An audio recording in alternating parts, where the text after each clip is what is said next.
Tonight, the life and confessions of a paedophile serial killer. I'm a beast, I admit it. I'm an animal.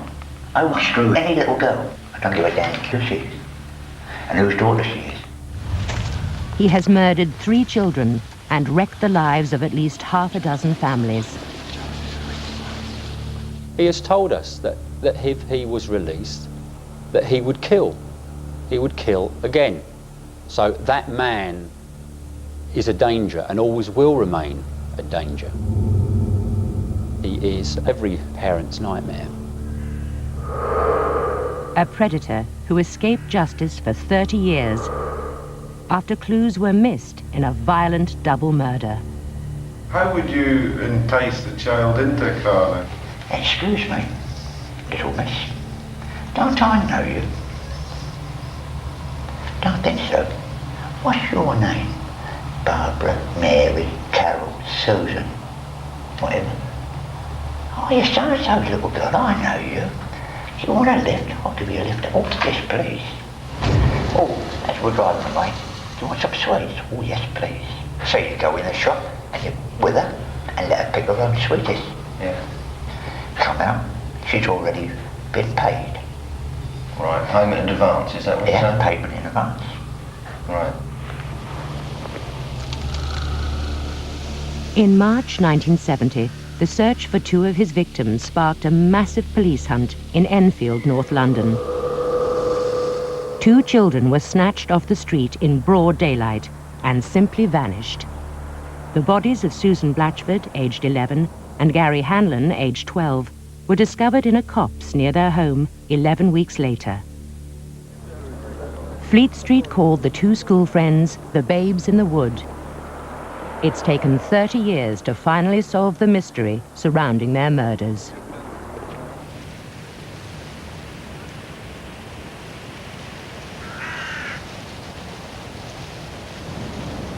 Susan came round and knocked, and she said, "Is Gary there?" I said, "Yeah." And Gary went out and talked to her outside.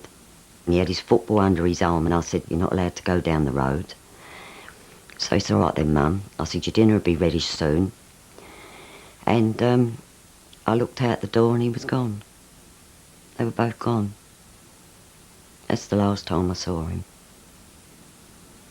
I went out, I looked down the road, but he'd gone. He'd completely gone.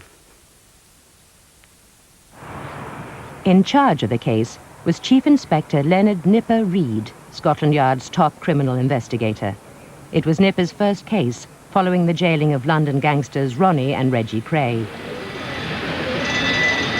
In a career spanning 40 years, the Babes in the Wood investigation was the only murder inquiry to defeat him.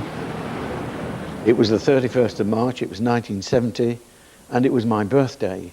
And so every year since, I've remembered only too clearly the day that these 2 children just disappeared from the face of the earth. These were 2 very young children, and so right from the beginning, I attacked this as a major inquiry.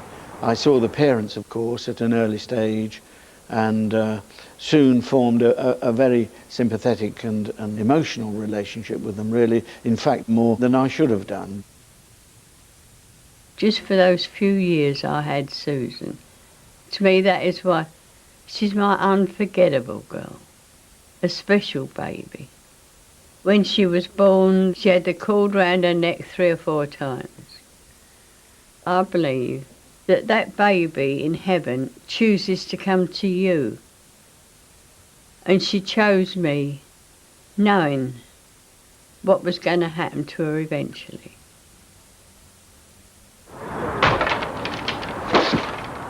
Within 3 weeks of Gary and Susan's disappearance, the police had followed up more than 200 sightings of the pair, some of them hoaxes, all to no avail.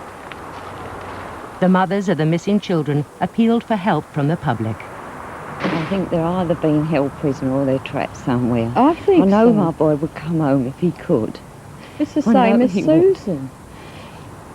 There's someone that they knew and trusted that knows something. Please send them home.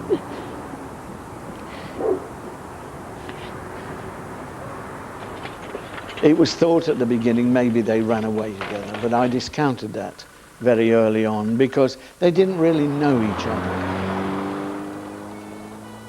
We caused roadblocks to be set up.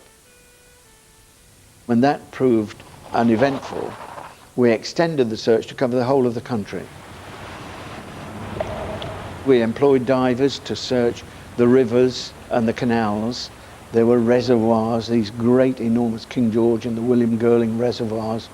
Trains that had gone through, barges that had gone through, were all traced and searched in case the children had got on board and then couldn't get off for one reason or another. Then we employed a helicopter because it was found that you couldn't do a real tracking of some of the open land and some of the reservoirs. And we could do that with the helicopter. And we searched 4,317 houses, an enormous proportion of the number of houses that were in the area. All the garages, all the sheds, the outhouses, things of that kind that they may have gone into and then found that they couldn't get out. And so it became an enormous inquiry. Your attention please, this is an official police broadcast. 4 weeks ago today, 2 young children went missing from their home. There were now 600 police officers hunting for Gary and Susan. Half of London's police dogs were scouring 5,000 acres of local woodland, and over 14,000 people, some of them sex offenders, had been questioned. An air of desperation set in. These children just didn't disappear off the face of the earth. They must have gone somewhere, and in this area, in my experience, it's the most difficult case, simply because of the lack of information from the very beginning of the inquiry. As the case proceeded, it became more disquieting to find that nobody had seen them. They'd just been spirited away. We'd got virtually nothing. We were no further forward. So there was a great deal of pressure. Senior officers at the yard and that kind of thing who felt that something must result from this enormous investigation. For the mothers, there was only the agony of waiting, sleeping in armchairs, fearful of missing a knock on the door. And everywhere, the treasured school photo stares back from beneath that dreadful word, missing. I couldn't believe any of this was going on because I went everywhere with my children. I went football, fishing, swimming, carol singing. I couldn't believe that somebody would ever be able to get hold of one of my children, you know. I can't cope with it, still can't cope with it. It's like yesterday to me. Still when there's a knock at my door, I mean, I know he's not coming back, but I still think it's going to be him, you know, or when my phone rings and my heart misses a beat, I think, oh, it's him. 78 days after they disappeared, Gary and Susan were found dead in a hide in a copse less than 2 miles from Gary's home. The bodies were badly decomposed, suggesting the children died very soon after they went missing. They were found by a private individual who was out with his dog. Just how close were they together? There's one report that they were almost in each other's arms. They were close together. Susan had got her arm around Gary's body. They looked as though they were cuddling up for warmth, and the newspapers immediately caught on with this and said that they died of hypothermia, and they tagged the case as the Babes in the Wood case. And this was a bit unfortunate, really, as far as I was concerned, because it simplified the whole situation, and rather than look at it as it was. Whatever the press speculation, Nipper had a more pressing question. How had the bodies in the copse been missed? I wanted to know exactly who had searched it, and I found that it had been searched on the 9th of April by 3 officers with their dogs. That was just 10 days after the children had disappeared. The forensic evidence lost was a disaster, and Nipper summoned the dog handlers to get some answers. Because this copse was so wildly overgrown, they couldn't walk the dogs through as they normally did on the lead, so they let them free range. So the dogs ran in there, and eventually they came out the other side when they were called by their handlers. But my concern was that they didn't find the bodies. And you know, one of the questions that I posed was, what does your dog do when he finds a human body like that? And one of them said, well, I don't know. And the other one said, well, I think it might just sit there. As a result of this blunder, new dog training techniques were introduced. But it was a mistake that helped a child killer to escape justice for 30 years and kill again.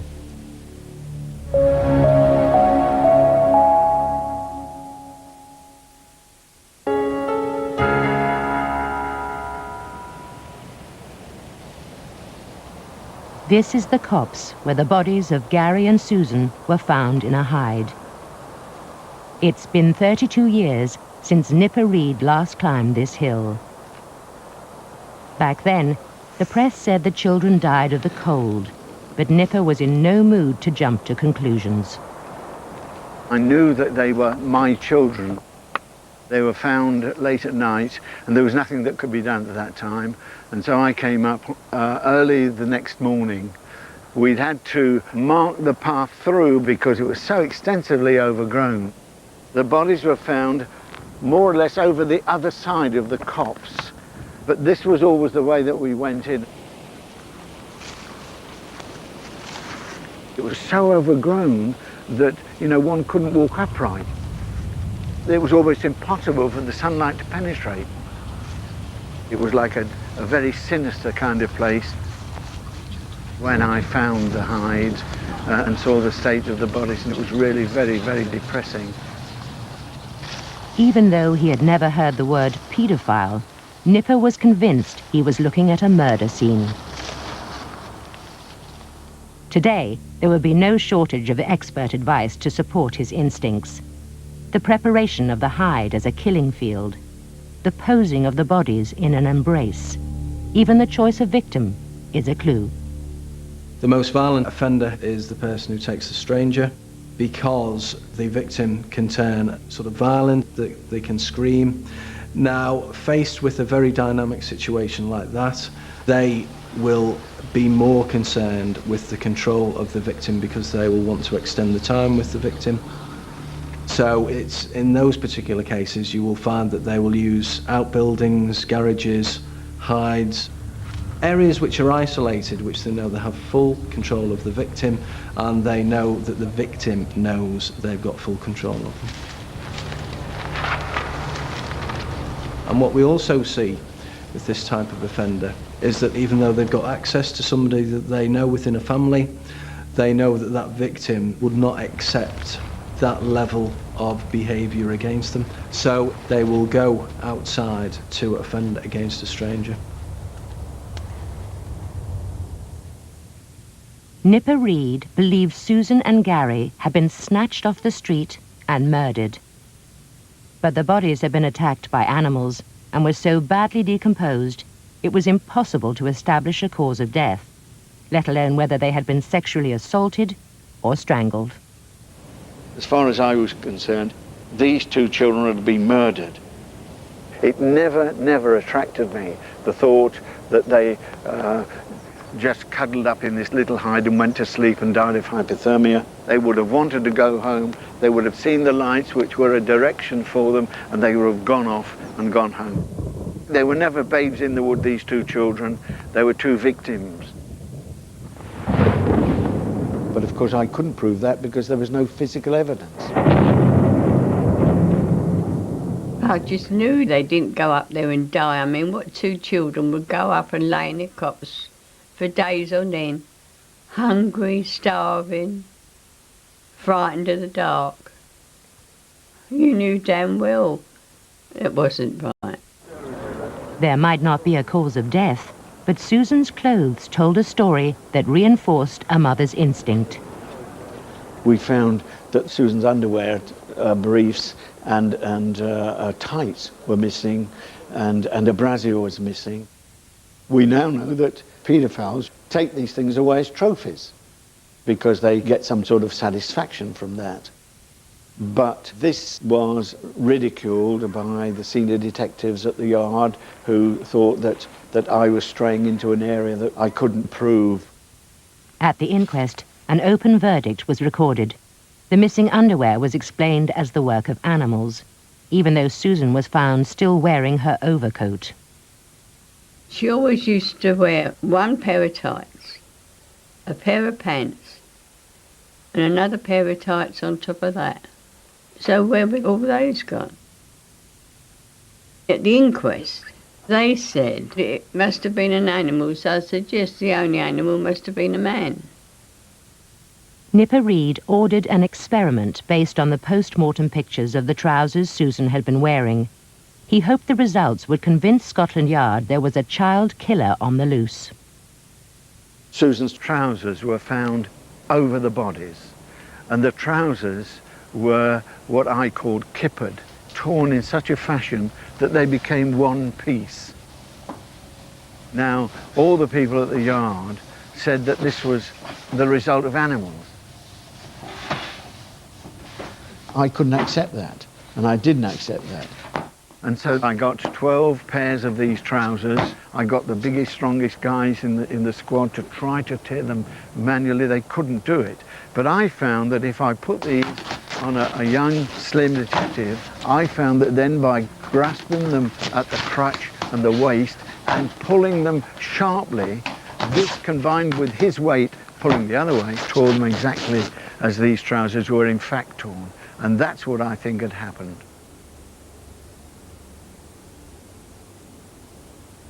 You think really what those two children must have felt, and this is something I shall never forget, is that when she died, there was nobody there to help her, which is something that we all can have.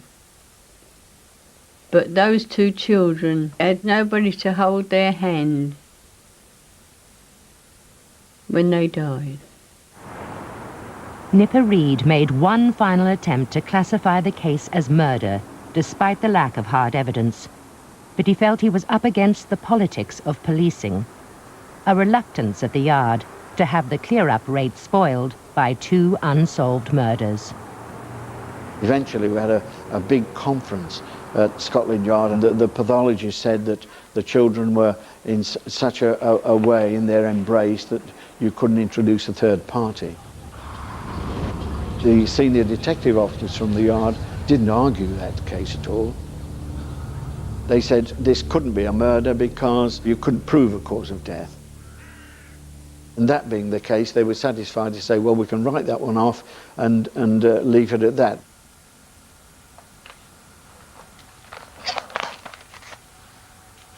It was all forgotten when the papers couldn't keep it in, and Mr. Read tried desperately, but they weren't allowed any more money to keep the case going. It was like we was forgotten. Once it was over and the children were found and they were buried, it seemed like that's an end to it. The Babes in the Wood never became a murder inquiry, and without that protection, all the physical evidence was destroyed. The Hanlon and Blatchford families have spent the last 30 years gently insisting to the many who recall the case that their children did not die of the cold. When I did my final report, I said very emphatically that I was satisfied that it was murder, but it's most unlikely that it will ever be resolved. I didn't know that 30 years later somebody was going to come forward and confess. In May 1996, a call from the top security wing of Wakefield Prison was patched through to the Met's major investigation squad for North East London. The call came from 58-year-old Ronald Jebson, who was serving a life sentence. He said he had new information regarding the Babes in the Wood case. Jebson was a convicted murderer. He had been convicted in 1974 of murdering an 8-year-old child. Prior to that, he had served prison sentences for buggery, indecent assault on a 6-year-old child. and also another indecent assault on a 4-year-old child back in the mid-50s. Declan's team spent the next 2.5 years investigating Jebsen's sex crimes. He described himself as a monster, fashioned from his own sufferings of child abuse. But as the police soon discovered, Jebsen and the truth had long since parted company. What we hoped for was a fairly simple, open and shut case, that this man Jebsen was actually going to tell us that he had killed these 2 children, Susan and Gary. But what he told us was that 2 other people were actually responsible for the deaths of these 2 children. And he named those people as Robert Papper and Maureen Papper, implicating both of those parents in a double murder. But there was a bitter twist to Jebsen's allegation. He was in jail for the murder of the Pappers' 8-year-old daughter, Rosemary. The police began to suspect that Jebsen's real motive in talking to them was a twisted desire for revenge. What is it you want to get off your conscience, Ron? I know they were murdered by Bob and Maureen in my car. Raped and buggered, taken out and dumped.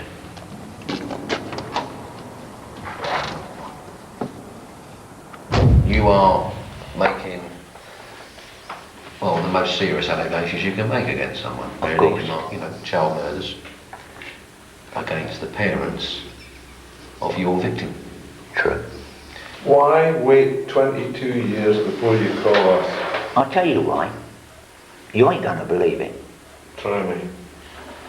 Neither of you will believe it. Well, try us. Right, I will try. I have got a conscience. A lot of people ain't out there. And I keep thinking, what an evil bastard I am, and what evil bastards are still out there walking the streets. No one more than this man knows just how evil Jebsen was. He grew up with him, and Jebsen murdered his daughter.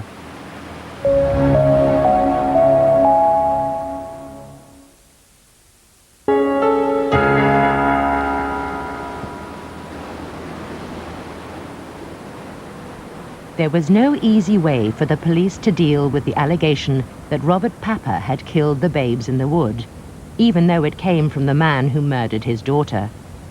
Robert was DNA tested and questioned under caution. Then he learnt the name of his accuser. Jebsen killed my daughter, destroyed my first marriage, destroyed my second marriage, accused me of murder of the babes in the wood. He couldn't make that stick. So then he decided he's going to make allegations about me interfering with my other 2 daughters. His allegations are fragments of his imagination. I mean, for me, what he's done to my life, you can't put words to. When the babes in the wood disappeared, Jebsen was lodging with the Pappers and their 6 children. Robert's first wife, family and long-lost neighbours were all quizzed by the police to see if there was any truth in Jebsen's accusation of child abuse and murder. No one supported anything that he had actually said at all. It just gave the whole lie to what this evil man had constructed in his own mind, and for probably his own gratification as well. Jebsen was an adopted child and a classic loner. He was twice rejected by the army and claimed to work as a chauffeur. On the afternoon the babes in the wood vanished, he was at the job centre in Enfield. His alibi was checked at the time and accepted by the police. There was nothing in my inquiry that connected Jebsen in any possible way at all. Nobody had seen him putting them into a motor car or inviting them into it or speaking to them in the road or anything of that kind. The children just disappeared. The word paedophile was something that I'd never heard of, and it wasn't a common word at that time, nor was the fact that there were people like that that were predators that preyed upon young children. 4 days after Gary and Susan disappeared, Jebsen was arrested for indecently assaulting an 11-year-old boy in woods near Nottingham. He was again questioned about the Enfield killings, but denied any involvement. He was jailed for 5 years, but released after 3, and went back to lodge with the Pappas. For a second time, Jebsen kept secret from the family that he'd been in jail for indecent assault on a child. And once again, Jebsen went to live in the Pappas' Hatfield home. She seemed a bit more shifty. You know, he didn't want to sort of associate with anybody, he just wanted to stay on his own. We thought he was a queer, actually, because he was never with women, and he'd never go with women, you know. But Maureen at the time, that was my first wife. She says, I don't like him. There's something about him I just don't like. I said, well, you know, I went to school with a guy, I said, put a bit of trust in him, I suppose. And he still bought sweets for the children and whatever. Tried to get very close to Rosemary. And I think that's when Maureen said he's got to go. We've had a few choice words from him. He said, I'll get even with you anyway. Rosemary went missing.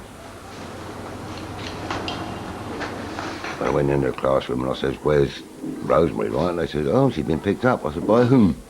She said, by Uncle Ron. I said, she ain't got a bloody Uncle Ron.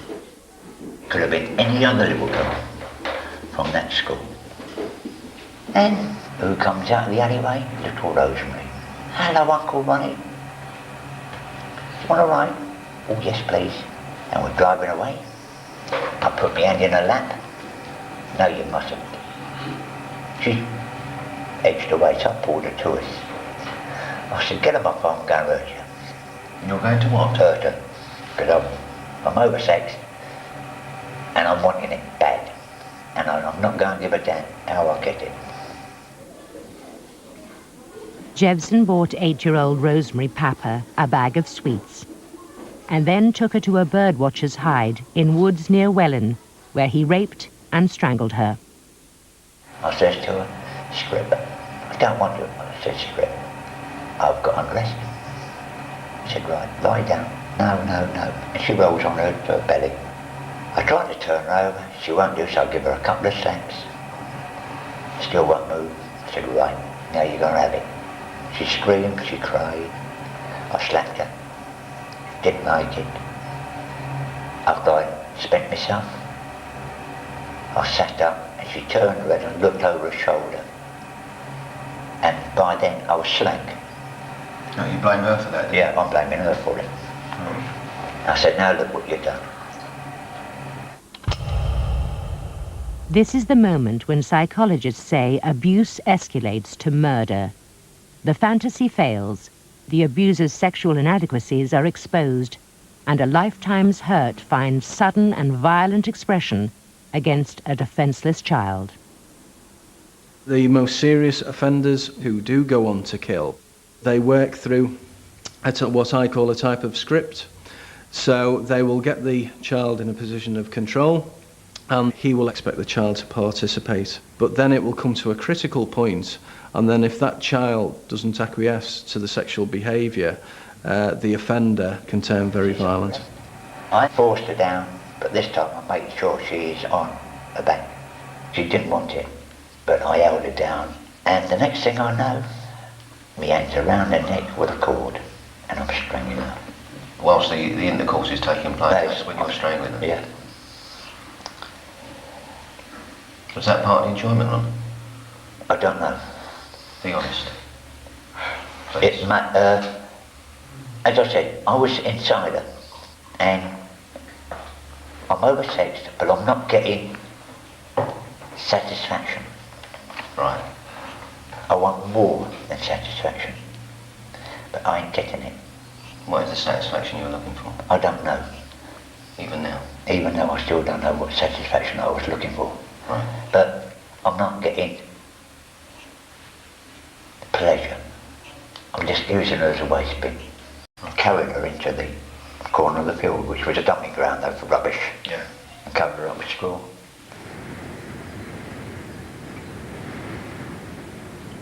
Rosemary's parents hoped to see their daughter a grown woman by now, with children of her own. I'd lay in bed some nights and I'd think of what he'd done to her. girl of mine. I mean, once you lose a daughter, you lose a part of you. To be honest with you, I don't think anybody saw that capability from that guy. To sexually assault him, yes. But to go any further than that, then I don't think anybody saw that side of him.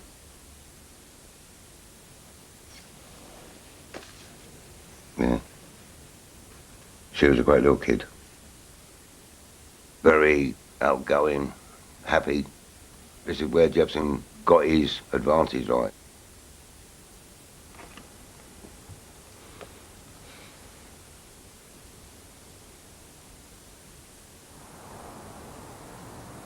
We'd interviewed numbers of people for murder. We'd never had anybody who'd been so explicit and who was obviously out to shock and make us complicit in his world, and to see whether we got some pleasure, perversely, out of what he was telling us. I felt he was a truly evil person. A criminal psychologist was advising the police interrogators. He said Jepson would only confess if they unravelled his world of fantasy and lies. Something that ran throughout the interviews with Jepson was a juxtaposition of reality and fantasy in his world, where names and places and times would become changed. In other words, he edited out in his own mind anything that would have caused him pain. It's a way in which he actually can distance himself from responsibility, from feelings of guilt, and it may be how he deals with the horror of the murders. The clearest example of this was a recurring dream that Jepson had fashioned during 25 years in prison. I'm on a swing, and little Nicola is laughing and clapping. Stop. And I land right smack bang beside Nicola, who's like a precious china doll to look at. Blonde hair to a little bump, slim. Put my arm around her. I said, "You want to come?" "No," she says. "Yes, you do." And then the next thing I know, we're walking down this lovely floral path, as if hovering on a cloud. And we come to this lovely house, the House of Paradise. What house, Ron? The House of Paradise. What? Lost me. Well, where is the House of Paradise? No, I don't mean... Could you explain to this gentleman about the House of Paradise? It's the perfect house because you've got the perfect child in the perfect location. Yeah. Paradise. Got it. And we go in, we have a laugh and joke, and then it's bedtime. And then we go upstairs to bed. And we perform in the bedroom, everything, no problems at all. Does force ever enter the dream? Never at all. So it's all the child in the dream. Or it's all willing all the way down the line. Always a willing partner. And then the face just blows up, as if an explosion's happened. And all I'm seeing is stars. And then blackness.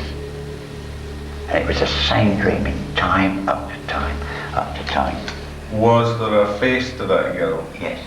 And who was that? Rosemary. Rosemary. Right. By now, detectives believed Jepson's fantasies were cover stories for other unreported attacks.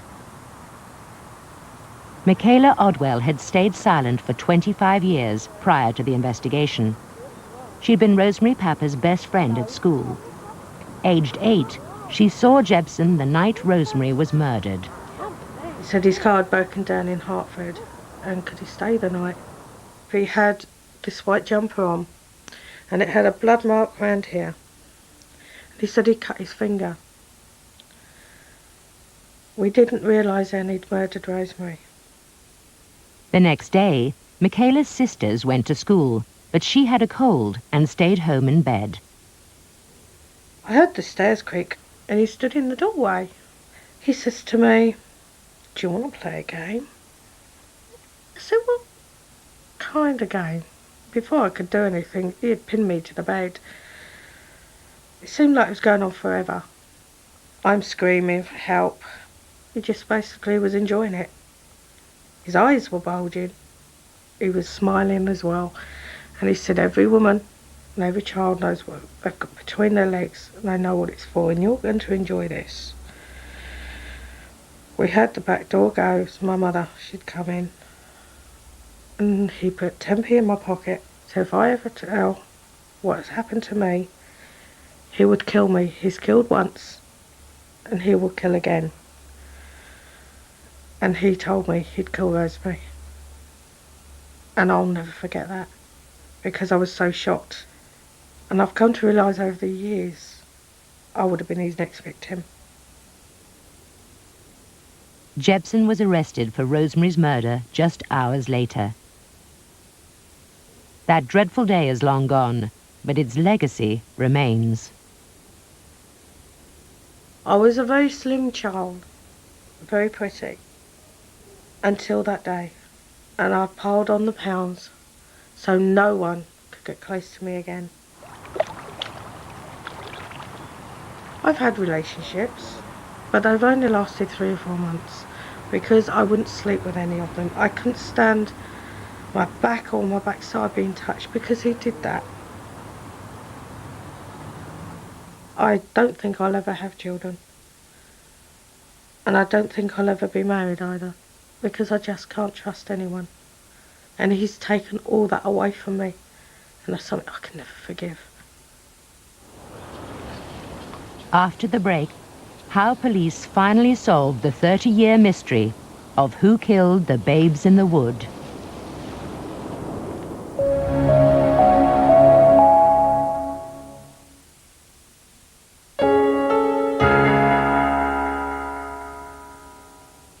The challenge now for detectives was finding new ways to get Jebsen to talk afresh about the murders of Gary Hanlon and Susan Blatchford, the babes in the wood. But their interrogation rested on a knife edge. I believe that you were more involved than you're telling us. I want you to be honest with us, Ron. I've been honest all the way down the line. I'm not. But if you're going to try and drag me in... Ron, listen to me. No, I'm not. no, let me finish. Okay. If you're going to try and drag me in on this double murder, I will terminate the interview and fuck off back to Wakefield and then let you dig your own cases out. Ron, what do you mean drag you into something? I'm simply asking you to be honest with us. I am being honest. Okay, I'm not called you a liar, am I? No, but you're good as. I'm not called you a liar. No, fuck it. Ron, don't get heavy-handed. 4:26. I'm stopping the tape. How could the detectives get under Jebsen's guard? The breakthrough finally came when they showed interest in a recurring feature of his crimes, something that harked back to his childhood days. We looked at the issue of hides, shelters, and this played a great part in Jebsen's vision, his fantasy. He was given his head, so to speak, and he talked about hides.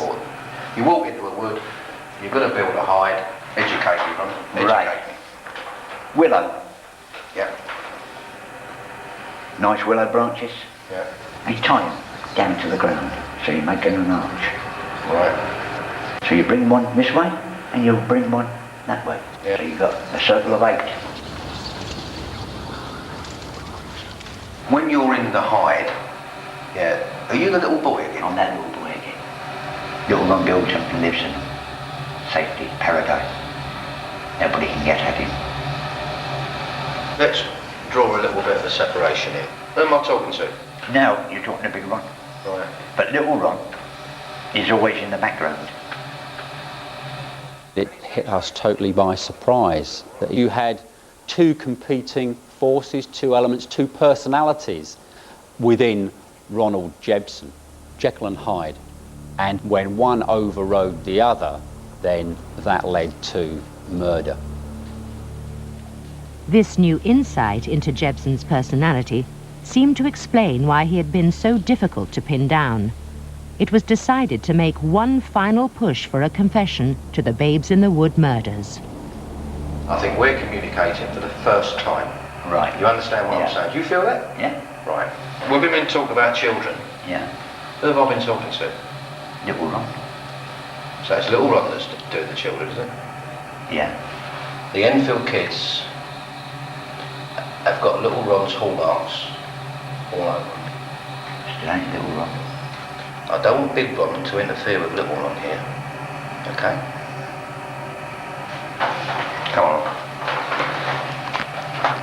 The old bank I'm fucking about with the two Enfield kids.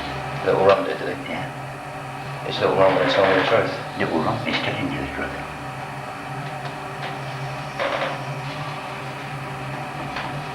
We're close, Ron. I know we're close, but as I said, as Big Ron said, he had nothing to do with them. Did Little Ron have anything to do Little with Ron it? didn't have nothing to do with them either. If I said to you that people think that Little Ron did, would you be upset with me? Yes, I would. Very upset. Let me tell you what I see when I look at you. Let me tell you. I see that little boy that someone has brutalised, and using your words, has turned into a monster. Yeah. You hear me? You understand? Yeah. I'm trying to be Yeah. really sincere when I'm talking to you. And I want to talk to Little Ron again. Little Ron doesn't want to talk. Don't want to talk anymore. It was around two personalities within Ronald Jebsen that his fantasies were built. To take two children off the streets to something that he had prepared and fulfill his fantasy. Sexual gratification, the deaths, the killing, the control over two young children, and the horror that he was causing, that was important to him. 2.5 years into the investigation, there was still no result. In August 1998, the case was being wound down when Jebsen called from prison. He said he wanted to confess to killing Gary Hanlon and Susan Blatchford. Declan Donnelly took him back to the cops, where the Babes in the Wood had been found. His confession was recorded on audio tape.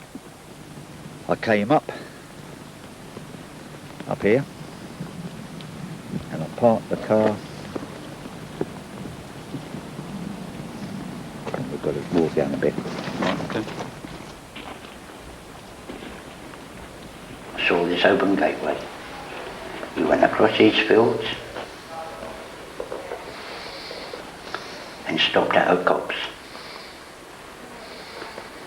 Inside the copse, my aggressive nature started showing. Susan didn't want to play, nor did Gary.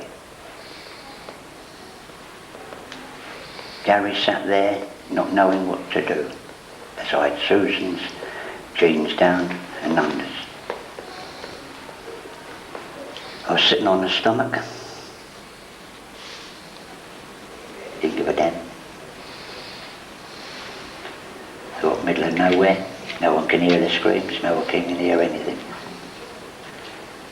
After I finished with Susan, Gary said he wants to go home. I said, you're going nowhere. And he went for me, so I eased him. I then raped him. I stayed there, having me fun with them both, until 2, 3 o'clock in the morning. They were both dead. I put them close together, maybe a foot between them, and left. I was a bad evil Ron that night.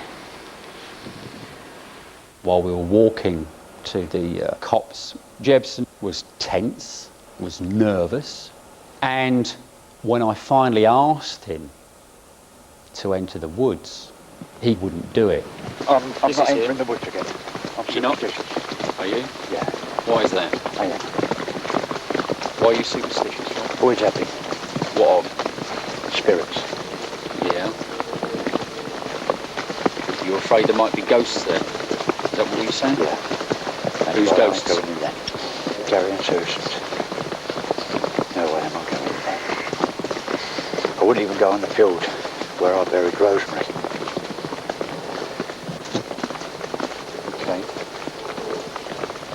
His greatest fear was the ghosts of those 2 children. And that is where we concluded the interview.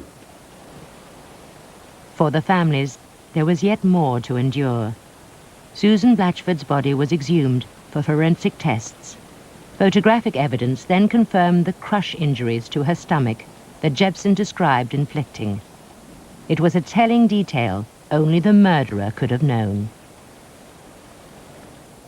You've got to go through it to really understand how really wicked he was to 2 children. And all he's got is back in his own cell.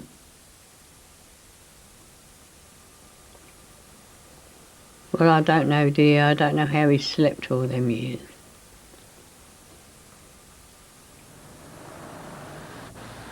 In May 2000, 30 years after the event, Ronald Jepson pleaded guilty to the double murder at the Old Bailey. He was given 2 further life sentences. Jepson undoubtedly enjoyed his game with the police, but many felt his confession contained a final, heartless twist. This was something that would enhance his reputation. Confessing to 2 more murders, I'd done another 2, and he wanted his esteem to be gratified amongst his fellow paedophiles.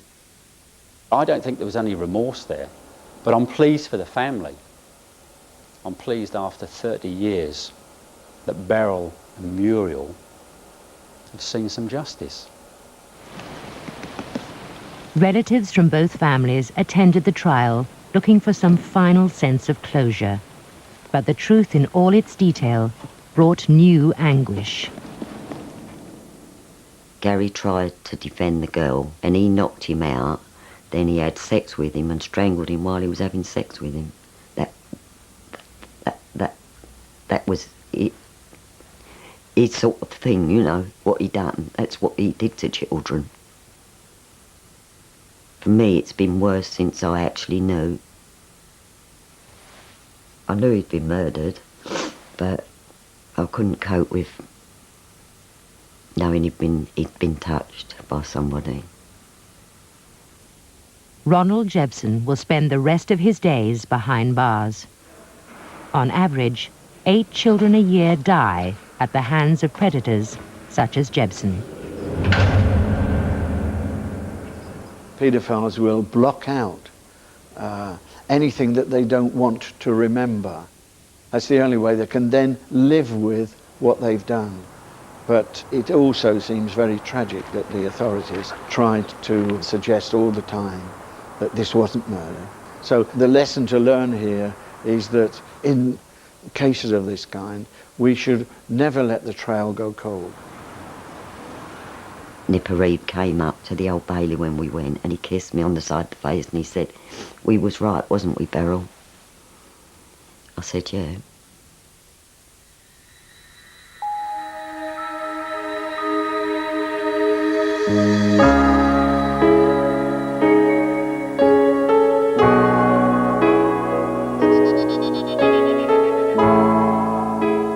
If you've been disturbed by or relate to the issues in this programme and would like to talk to someone, call our confidential helpline on 0800 328 5678. Lines are open till 2 a.m.